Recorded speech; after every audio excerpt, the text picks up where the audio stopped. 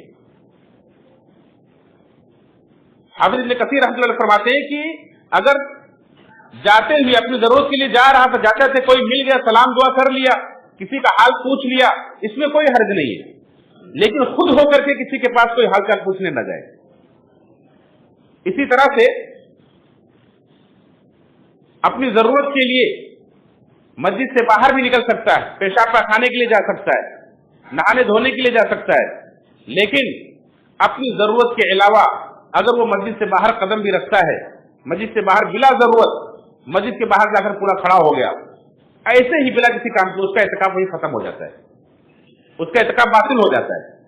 یہاں تک کہ علماء نے کہا ہے کہ مسجد کے دروازے اور کھڑکیوں پر کھڑے ہو کر باہر کی دنیا کو جھانکے بھی نہیں, اس کا کیا کام دنیا سے, بلکہ موبائل جو پوری دنیا اس کے اندر بھری ہوئی ہے, موبائل میں بھی وقت گزاری نہ کرے. بڑے افسوس کی بات ہے کہ لوگ اعتکاف میں تو بیٹھے ہوتے ہیں لیکن دنیا اپنے ساتھ ہی لے کر بیٹھے ہوتے ہیں, پھر اعتکاف کہاں کا رہ گیا. اعتکاف تو اس لیے تھا کہ آپ دنیا سے کٹ جائیں, اور دنیا آپ کے ساتھ میں ہے, موبائل آپ کے ساتھ میں, اور اس کو لے کر کے اس میں ٹائم پاس کر رہے ہیں, اس میں ان کے مناظرے سن رہے ہیں, اور ان کی بحثیں سن رہے ہیں, اور نہ جانے کیا کیا وقت گزاری کر رہے ہیں. اس کا نام اعتکاف نہیں ہے. اعتکاف یہ ہے کہ آپ اپنی جو سخت ضرورتیں ہیں, پیشاب پاخانے کی, کھانے پینے کی اور نہانے دھونے کی, اس کو اس طرح سے ترتیب دیں کہ آپ کی کم سے کم اس پورے عشرے میں ایک بھی سنت موقدہ, سنت غیر موقدہ نہ چھوٹنے پائے. اس طرح سے ہر فرض نماز سے کم آدھا گھنٹہ پہلے آدمی نہا دھو کر کے, وضو کر کے مسجد کے اندر اپنا حاضر رہے. اذان اور نماز کے درمیان کا جو وقفہ ہے دعاؤں کی قبولیت کا وقفہ ہے,